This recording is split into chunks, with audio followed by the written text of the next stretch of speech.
I really love working for organizations that I resonate with and that are doing something that I care about.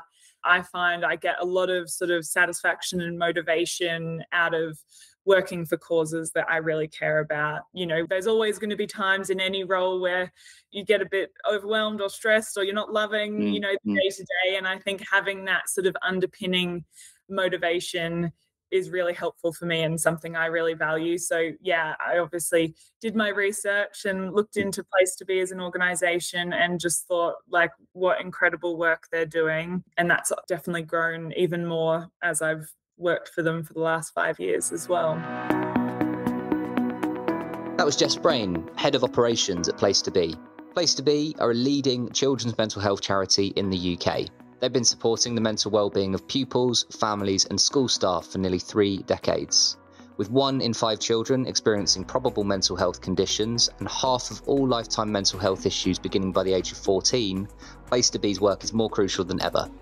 Jess brings a wealth of experience from her background in event management, spanning not-for-profits, environmental sustainability and local governments. She's passionate about using her talents to make a positive impact in the world, and she's been great to work with over the last couple of years, and she is a truly inspiring person. In this episode, Jess will share her insights on the importance of mental health in schools, the challenges and successes of coordinating events for social good, and how Place to Be are making a lasting impact on the lives of young people across the UK.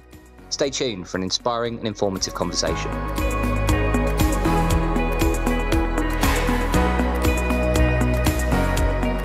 Well, I'm delighted today to be joined by Jess Brain, who is Head of Operations in the Mental Health Workforce Department for Place to Be. Welcome, Jess. Thank you very much. Great to be here. Yeah, likewise. Really excited to have you on. It's been probably maybe a year and a half since we actually first spoke. So really keen to hear a bit more about your experiences today and how you've ended up in the role that you're in. Do you want to start just by telling us a little bit, I guess, about Place to Be and the organisation that you currently work for? Yeah, absolutely. So Place to Be, primarily, we're a children's mental health charity working in the UK and supporting children and young people all throughout the UK. We're quite a multifaceted organisation with our fingers in a lot of pies, I guess you could say. Our sort of primary way that we work is we place child counsellors in schools all around the UK, and we work with a lot of our partner schools in that way to deliver one-to-one support to children and young people in the safe school setting environment. We also do a lot of work supporting teachers and parents and those sort of communities that wrap around a child, because we really believe in the whole school approach, is what we call it. So supporting the whole school community can really do wonders for supporting a child's mental health and making sure that that's accessible and easy for them to access in a safe environment as well. We do a lot of parenting courses. As I said, we do training on mental health for teachers and school staff. And then the department that I'm part of, the mental health workforce, we actually train people to become child counsellors. Because as we know, there's sort of growing cases of children and young people needing and seeking mental health support. And with that, there needs to be more people who are trained sort of safely and ethically to work with them and be their counsellor and support them. So that's what my team do. We train people from no experience right through to being qualified counsellors and able to work with children and young people. Excellent. Thank you very much. Yeah, I was going to say, so that's quite it feels like that's a fairly new topic, generally speaking, of mental health support for children. How long has the charity existed? Well, we've been going around for about 30 years now. This is our 30th anniversary this year, actually. Ah, fantastic. Yeah, I didn't know that. Yeah, so obviously we've grown a lot in that time. It kind of started off with just a few schools in London. And, you know, over those 30 years, it's grown from just those few schools with, you know, a counsellor in each school delivering one-to-one support to working in, I think we're in almost 600 schools around the UK now, as well as our outreach programs and then the training sort of side of the organisation as well. And then on the training side, we've been delivering counselling training and training people to become child counsellors for about 25 years. Wow. So we were one of the first organisations in the UK to deliver training that was specific to child counselling. Previously, most training courses were kind of adult focused, not child focused. Really? So the charity started with adult training. Okay. Not the charity, sorry, but like if you were wanting to become a counsellor, there wasn't previous to Place to Be's training courses, there wasn't any course that sort of focused just on child counselling, because as you can imagine, it's quite different working with a child than it is with an adult. You have to be a bit more playful and able to play, and there's paint involved usually, and Play-Doh and all those kinds of things, and you have to work with metaphor a bit more because children and young people don't always have the words to describe what might be happening or how they're feeling. So, yeah. And it's very interesting. Lots of experimental behavior learning. Yeah, interesting. You mentioned there, just in terms of where you get the counsellors from, I guess, what makes a good counsellor. I'm just interested to hear, because you mentioned, starting from no experience. So what would it literally just be? Just talking to me a little bit about where you might find those counsellors. Is it just kind of putting forms out there and just seeing who's interested, or are there a particular type of demographic that you try to engage with this program? Yeah, so we find that a lot of people tend to sort of sidestep into counselling after working with children in some capacity. So that might be as a teacher aide, it might be as a youth worker, it might be sort of something like that, or a daycare or nursery worker, where they're working with children and young people, but in a more care sort of setting. And then they might be a bit involved in like the safeguarding side of things within that school or nursery, etc., or, supporting special needs, etc. And then, they kind of sidestep into counselling from there. Although in saying that, we absolutely also get people who have had previous careers as accountants or, really? Yeah. in finance, and they just want a complete change and want to do something where they feel like they're giving back or sort of making a sort of really tangible long-term difference in people's lives. So we do definitely get people interested in the career from that side of things as well. Yeah, amazing. Okay, cool. With those sorts of roles that you might advertise, let's say if I'm an accountant, where typically would you hear about Place to Be? Would that be from connections with schools that you think, maybe if you've got children at a school, is that typically a source of where you might find people? Or Yeah, so sometimes it's if they might know about Place to Be because, yes, their child might have gone to a school that had Place to Be services. They might, have worked in or around a school that had the services.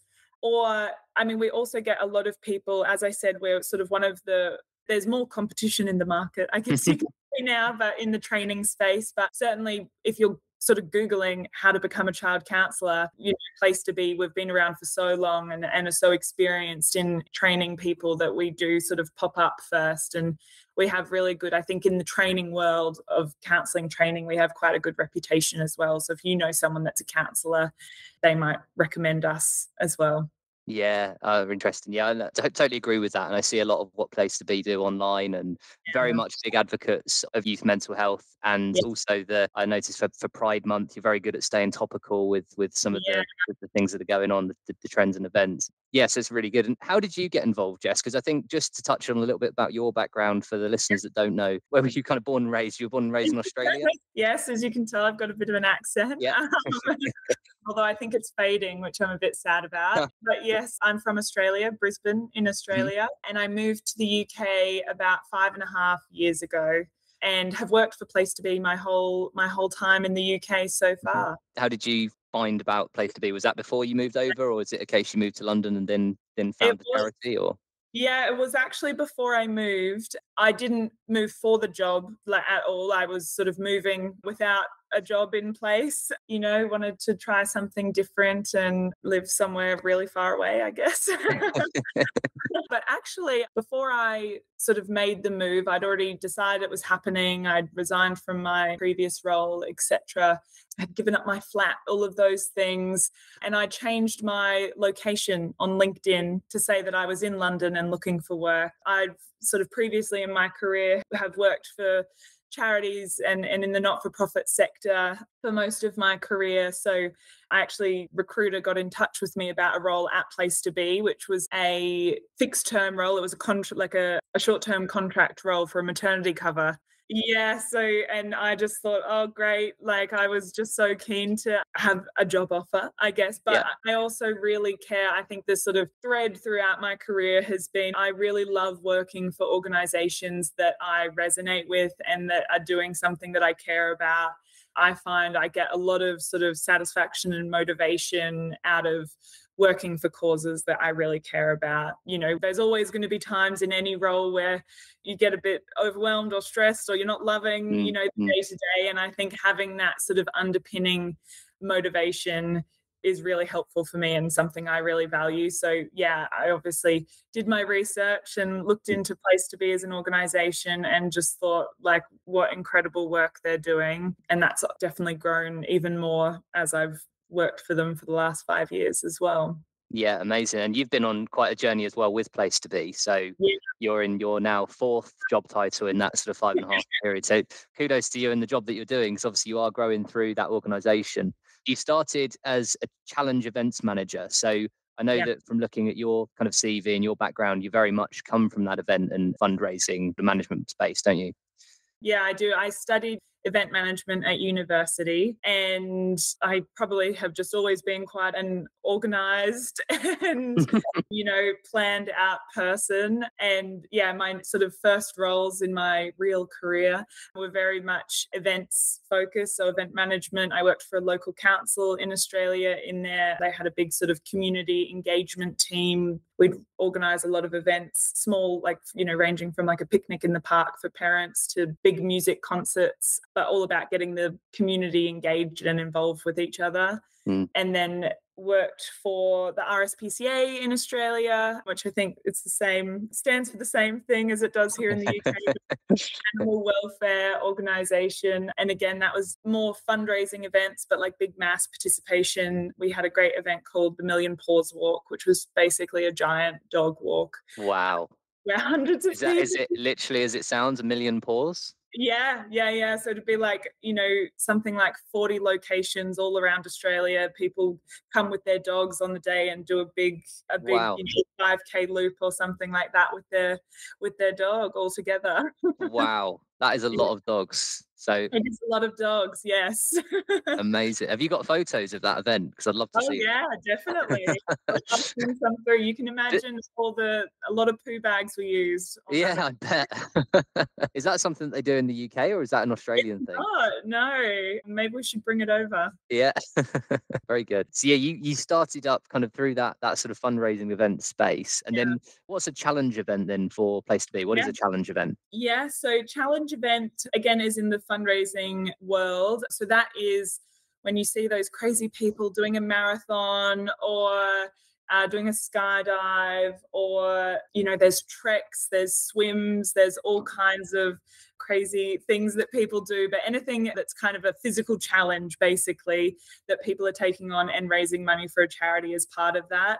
So I'm sure we've all been hit up by friends doing the London Marathon and saying, Hmm. oh, can you donate to this charity that Hmm.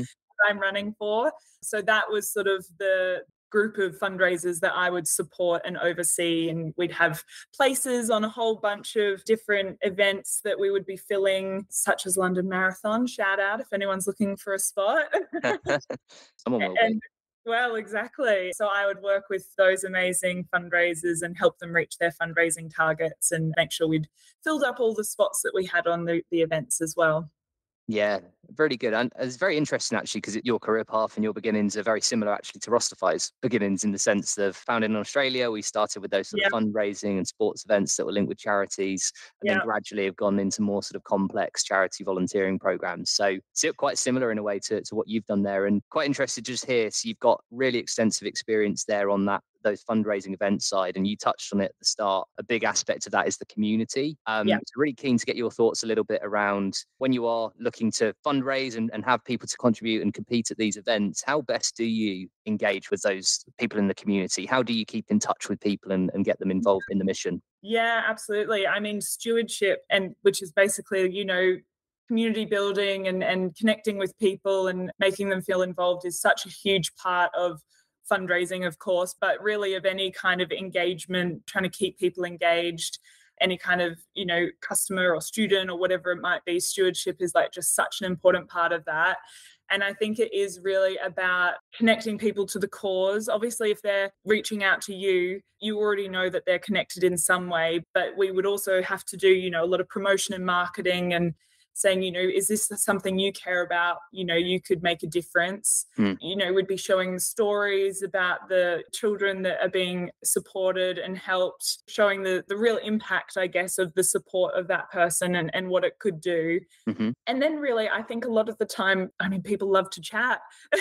Yeah. It's so great to hear about people's motivations and their personal connections. So I think really making sure you're getting that story out of people and asking questions and just sort of letting them have their say and share their connection and their motivation is really special and really important in that as well, and in helping them feel connected. Yeah, definitely. And then do you sort of bundle that up and do you record some of those conversations and share those on the socials? How best would you kind of, I Yeah. guess, in a way, market it to the rest of the community? How do you keep kind of people hearing Yeah. about those stories? Definitely, we're always on the hunt for a good supporter story.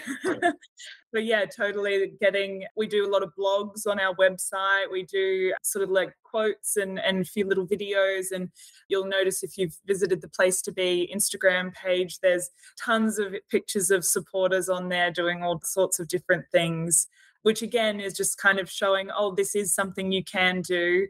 Funnily enough, Place to Be as a charity, maybe 10 years ago, not many people thought of Place to Be as a charity. They knew the services we provided, but we really had to do quite a lot of work in showing fundraising as something that was part of the organization and that was really important and something that we needed. So you can kind of see that progression over the years of fundraising and those stories really taking a bit more of a front seat in our sort of outward messaging. Yeah, absolutely. Oh, very Yeah. good. And you've then progressed through. So you were kind of head community fundraising manager, head of community and challenge events, and now you're in a position of head of operations. And one of the, we obviously speak to a lot of charities, and one of the big challenges that charities always face is those different silos and pockets of an organization. So Yeah. you've seen there was a UK giving report that was released in February of this year where it showed that 75% of people in the UK had done something charitable, whether it be donating to a page, whether it be kind of donating a bag of clothes to a store, giving some of their time, doing a marathon, as you say, those sorts of things. Just interested to know with Place to Be, because you have these different silos, these different pockets and programs within the organization. Yeah. How much of a challenge and a focus, I guess, is it for you at the moment to try and tie some of those different aspects together? Yeah, I mean, it's absolutely a focus. I think that with an organization like Place to Be that does have so many different offerings, I guess, or different ways that people can be engaged with the organization, it's so important to have a way to see how someone is involved and all the different ways that they're crossing over. And that means that you can't really work in silo. We have like a CRM system basically for our fundraisers and our sort of supporters in that way, so that we can see, oh, someone's fundraising for us by doing a marathon, but oh, look, they're also doing a training course with us. Because a lot of the time people do have more than one interaction when you are offering so many things. And with that, while internally we might think, oh, well, we do really different things. You've got your remit, I've got mine. On the outside, people don't see that. To them, we're just Placed to Be one big same thing. And so I think removing silos internally and working together and communicating and having a good idea of who to talk to about what in the organization is so incredibly important, not just for that reason, the supporter having a good experience no matter how they're involving themselves or interacting with the organization, but I think it can help save money, which obviously charities love that. It can remove admin work, it can save time, it just gives people a better experience. There's so many benefits to it. Yeah, absolutely. And a couple of questions, I guess. Is that the biggest challenge that you think you face in your role, those silos, or what challenges do you think you come up against the most? Yeah, I think it certainly has been. When I moved into my current role, the head of operations role for the workforce team, that was sort of one of my first sort of challenges that I wanted to overcome. We work with lots of different teams in the organization. We work with obviously our marketing and comms team to get the word out there about what our training courses. We work with the placements team. Some of our courses include a counselling placement in a school. The placements team are the ones that sort of organise which school they'll be in, etc. We work with our school teams. There's so many different teams that we have to work with. And it was kind of at a point where we had obviously working relationships with them, but there were some sticking points and there were just some ways of working that they did things their way, we did things our way, and they just never quite married up, which was causing frustration on both sides. It was like taking a lot more time to get things done. It meant that the student was kind of having the same conversations with maybe 3 different people within the same organization, which just is a bit illogical. So over the last sort of year and a half, that's something I've really focused on with my team, in building those relationships with other teams in the organization, really working with them to understand, well, how do you work and why do you work that way? And helping them understand the ways we work and why we do things our way. And then figuring out, well, how can we join this up? Can we make this one process? Can we, I think encouraging my team to think a bit outside the box. Don't just do things because that's how it's always been done.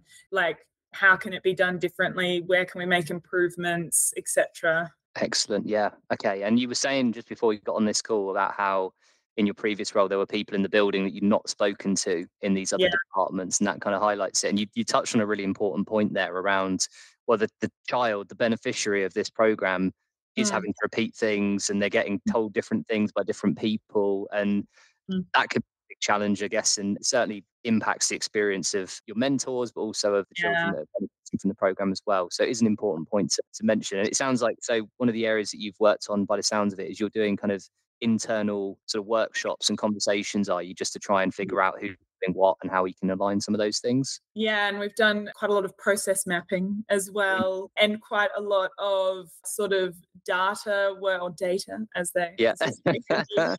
I work with Australians every day, so I'm used to the fact that you're used to the data. Yeah, absolutely. This is your organisation from events shining through here, Jess. Yeah, exactly. But, data is gold in the best way possible, which, generally means having a good system to hold it in. And I mean, Rosterfy has definitely helped on that side of things as well. Yeah, excellent. And just, I guess, to touch on that, I guess, briefly. So when we first spoke, so this would have been, do you want to just talk through, I guess, how that came about? Because obviously you had a program that was running already. How were you working before you came and spoke to Rosterfy? How did that start?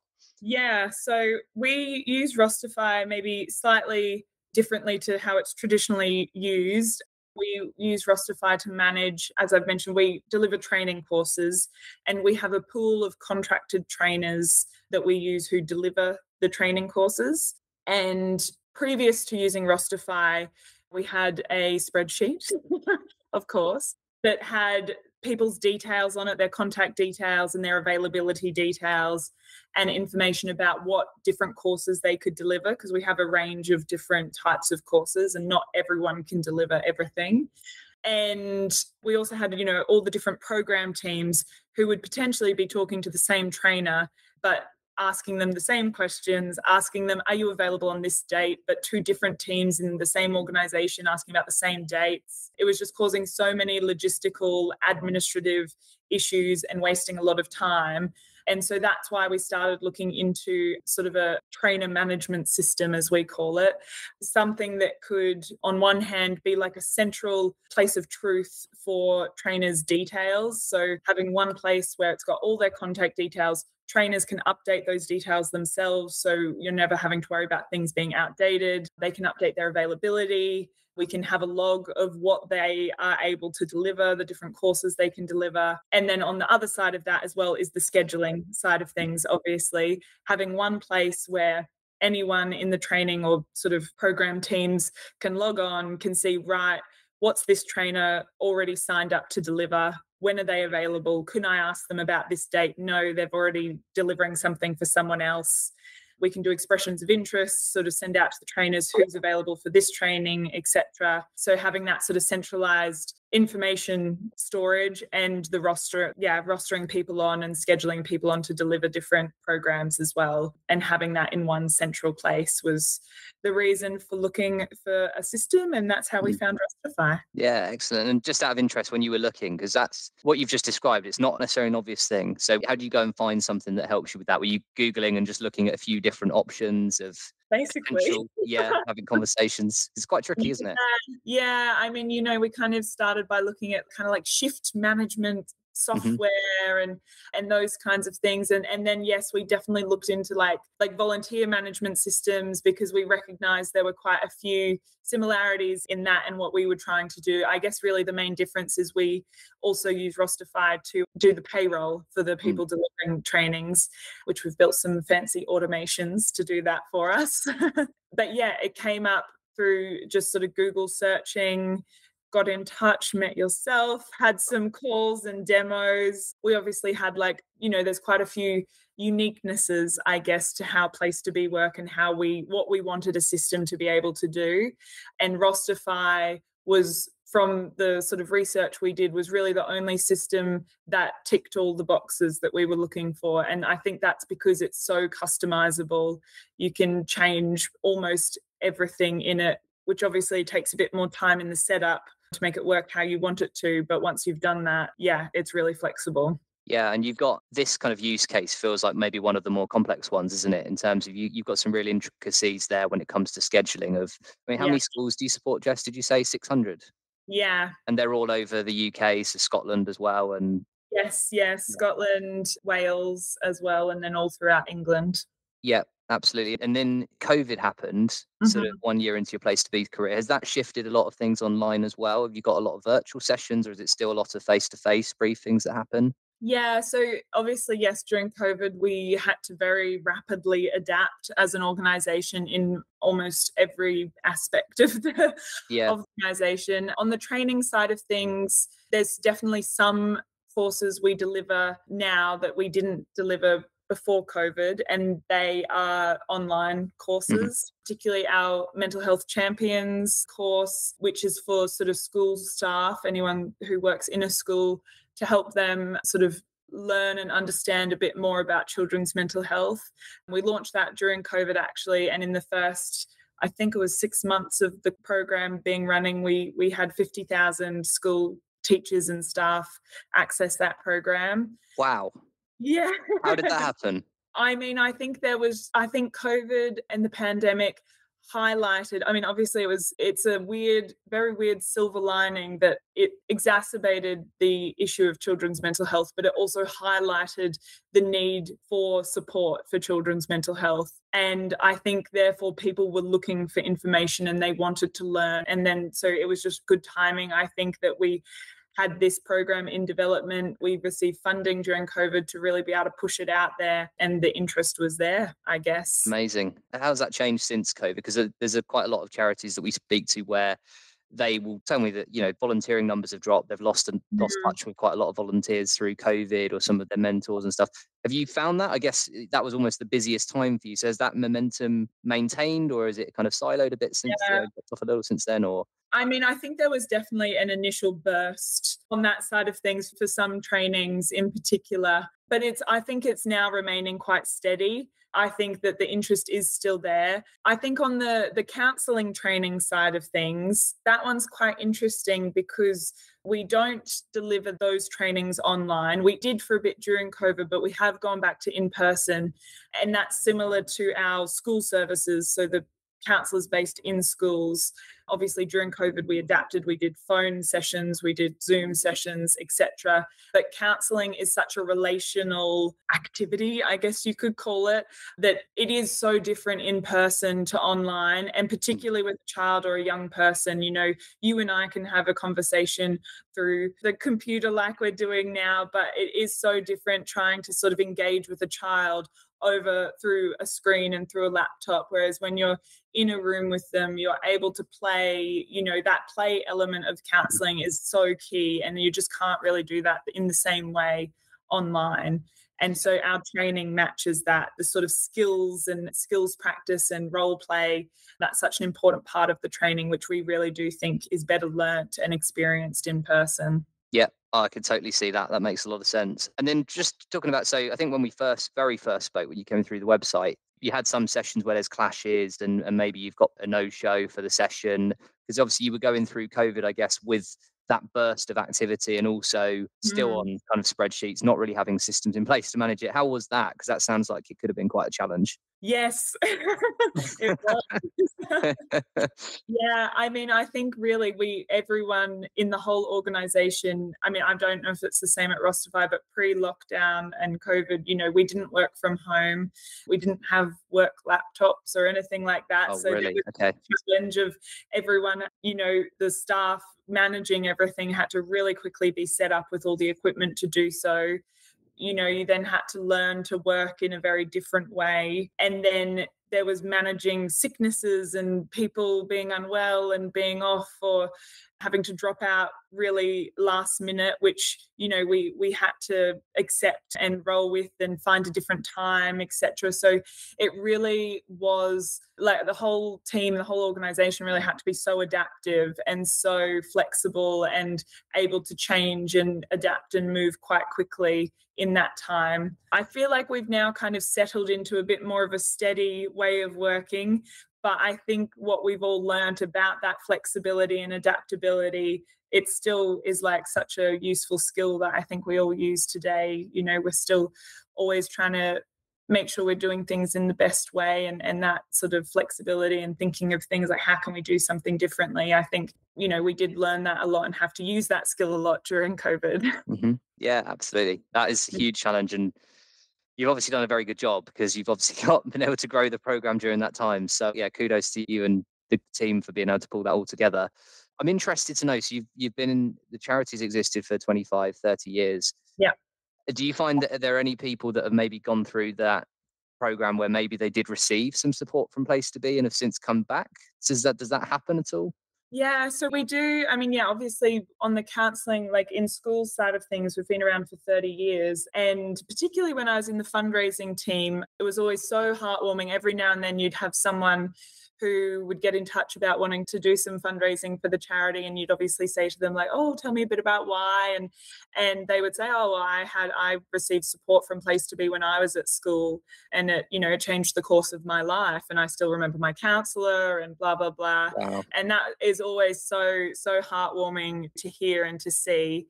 We also, though, get a lot of people who say, I wish I'd had the support of something like Place to Be when I was at school, and now I want to support or get involved, or I've received counselling and it's been transformational, and that's why I want to go down this career path, or whatever, you know, their connection might be. Yeah, it's really powerful. And school has changed a lot as well, isn't it, in that time period where mobile phones, Yeah. online, the internet, that everyone's got access to everything immediately. It's changed so Yes. much probably in that time span. And Yeah. that's probably, I guess, is that part of the training now that you're factoring in of that? Because that's a big factor on a child's mental health, I'd imagine. Absolutely, yeah. And that's as much like sort of integrated into our training for people working with children as much as it is in the training and support we give to parents and teachers, because we're all having to learn about the impact of that and how to speak with children about that. And children do get a lot of connection with their friends and their communities online now.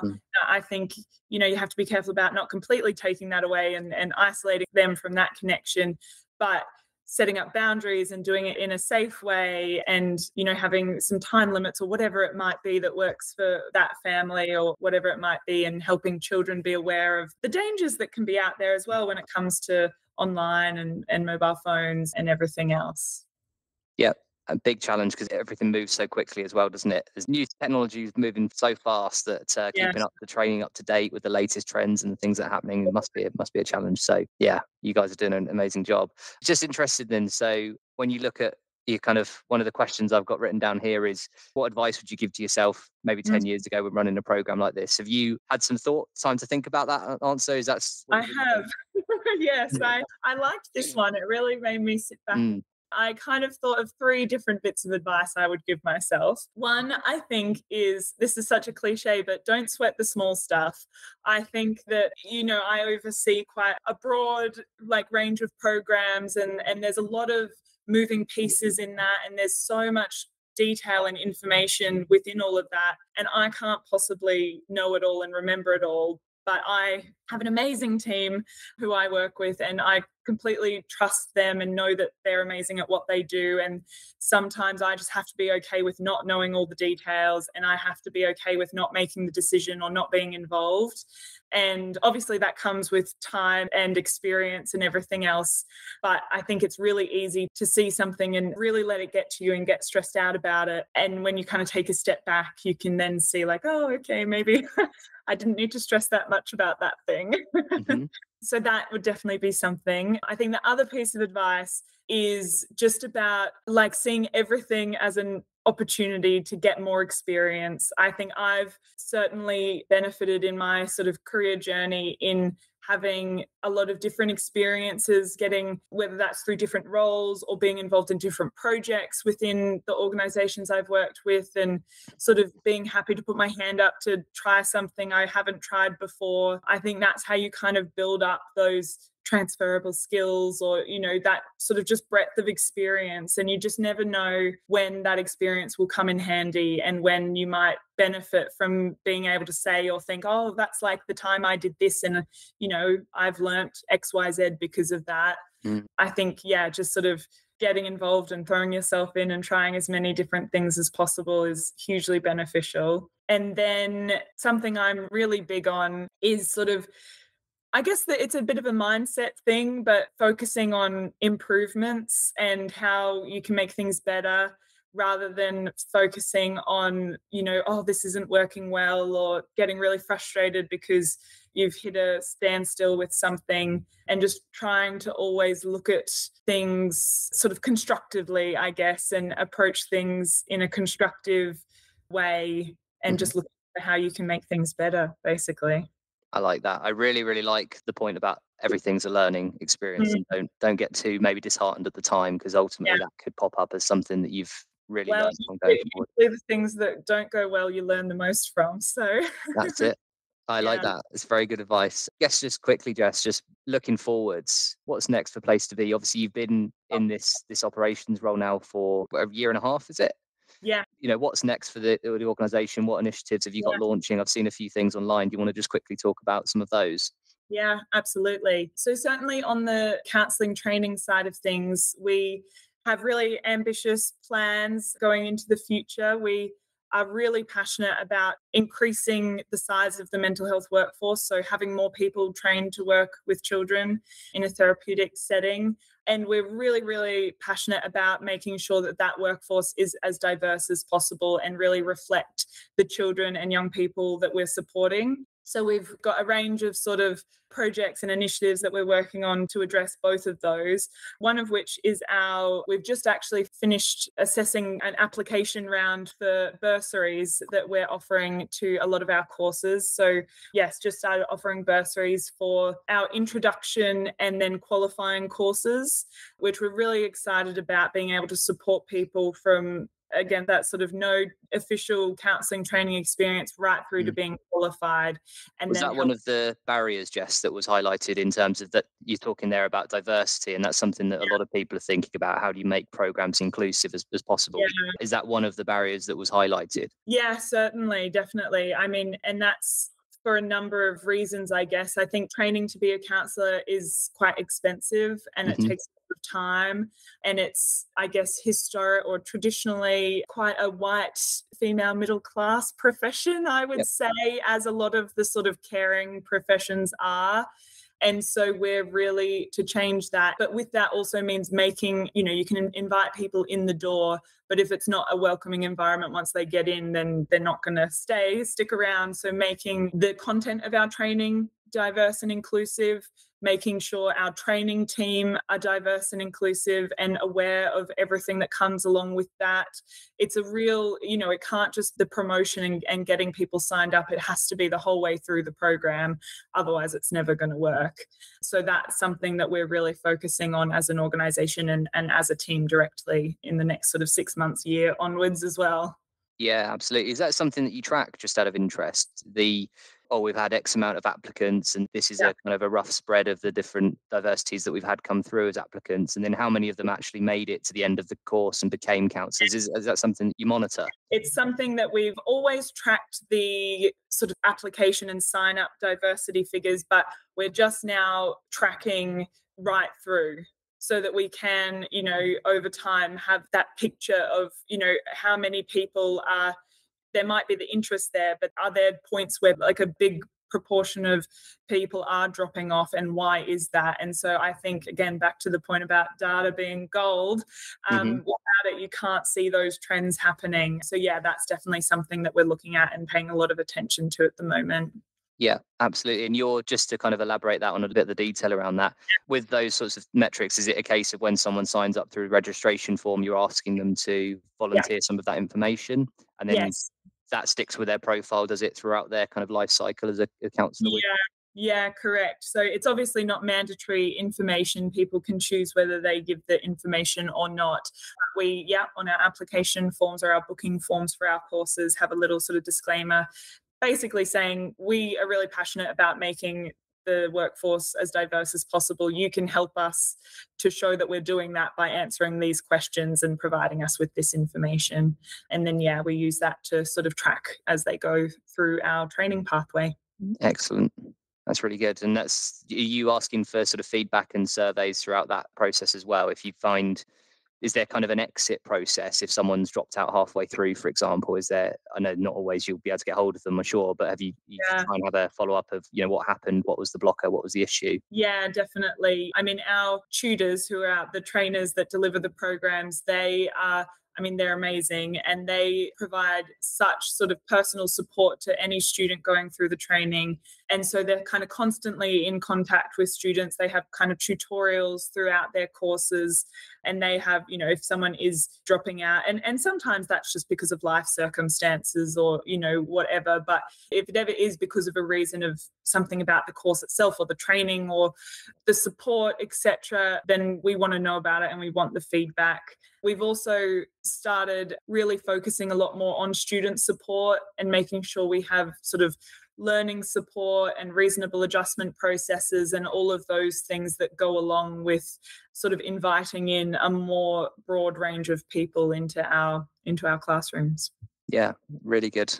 Yeah, excellent. And that's one of the things that I think shines through about Place to Be when you look at them online, and I'd encourage people to go and do that, is you will see the inclusivity. It's a real push on that front. And as I mentioned it at the start, those sorts of, the Pride Month and making sure there's a real special kind of focus around some of those Yeah, events during the course of the year. I think you do a really good job of tailoring some of the messaging to different kind of cohorts and different demographics that you're looking to target and work with. So it's brilliant, and it's good to hear there's more of it coming. And I think it's very interesting that you talk so much about data and tracking of, I guess, how many people have gone through the funnel and how long it takes them to get there and so on. Just yeah. out of interest, for someone that's maybe listening to this and thinking, oh, I'd be roughly interested in becoming a counsellor or exploring this, what would that look like? Is it just come in and express their interest? And then what typically does that sort of training length and the pathway look like for them? Yeah. Well, I think the first step for anyone who is interested or thinking about training as a counsellor is to come along to one of our taster days. We hold taster day events in London and in Manchester every single month of the year, all through multiple date options. It's a really great day. We have it available for anyone that joins Place to Be is always encouraged to go on a taster day as well, because it's such a great insight into what kinds of skills do you have to be comfortable with and have to be able to be a child counsellor. So there's role playing, there's, creative activities, there's a listening activity that's really interesting that we do in the taster day, but it also really opens people up to the way that Place to Be train. Every training provider will kind of do things slightly differently. And it is important to find a training provider that is the right fit for you and how you want to approach this career. So that's really important to us as well, making sure people have the opportunity to kind of try before they buy, I guess you could say. Yeah. And then from there, it's very much like the length of time can kind of be anywhere from maybe 2-3 years minimum, but that's kind of at a part-time capacity. It's not full-time, to something longer than that if you did want to stretch out how you did the courses from there. The sort of introduction courses are all 1 day a week for either there's an 8-week course and then there's a 15-week course after that. And we always try and offer sort of weekend and evening courses so that people can fit that around work if they need to. Excellent. Very good. That was a good plug there. So yeah. Thanks. And people just go for those taster days, they would just go to the website and they'd be played on there, would they? Yeah. Yeah, that's right. And yeah, the taster days, I mean, and we, our team are always on hand to answer questions and to help people if they're not sure on where to start, or if they've done some previous training and aren't sure how that fits in with the rest of our courses. We're always on hand to help people find the best starting point. But the taster day is pretty much the starting point for everyone, even if you have done some training before. So I'd recommend that. Excellent. That's really good. Thank you very much, Jess. We're just about out of time for this session. So were there any other closing thoughts or anything else you wanted to raise during this pod? This is your time. Oh, me on the spot. Yeah. Or the other thing that we have been doing is asking, were there any questions that you would ask maybe a future guest on this? I know I put you on the spot there as well. So I think maybe a good question could be something around like, what's the best career move you've ever made, or sort of the best decision in your career could be an interesting one. And now I'm thinking how I would answer. I was just thinking the same thing. How would you answer that, Jess? I have to say, I do think career-wise, the move to the UK was a big one. I think also having the opportunity within Place to Be to progress internally has been hugely beneficial for my career, both in terms of confidence, I think, having the confidence of the organisation to progress me through, and then also the opportunity to really move from one part of the organisation to quite a different part of the organisation has been hugely beneficial, and something I'm not sure I would have had the confidence myself to do if I was trying to do that in an external move. So, yeah. Yeah, I would just close on that. And I would say that you've embodied that with what you've done in terms of you were mentioning around just treating things as a learning experience, taking the chances, going into things with the mindset that you're going to go and learn something new. And I think that's very evident in the career path that you've taken, where even at Place to Be, starting on maternity cover and then taking a plunge into a whole new full-time role and then moving into new departments, those are things that not everyone does. Not everyone takes that plunge, but it's a credit to you that you've continued to grow and push yourself. And I think you've been rewarded for it as well. And certainly have a whole impact across an organization, which is very impactful, and get to see and touch lots of different areas of that organization as well. So yeah, I would just close on that and say thank you very much for sharing your thoughts. Really, really appreciate you having you on. It's been a pleasure, and we'll be watching your journey with very much great interest in the next few years ahead. Amazing. Thank you so much for having me. It's been Thanks, great. Chris.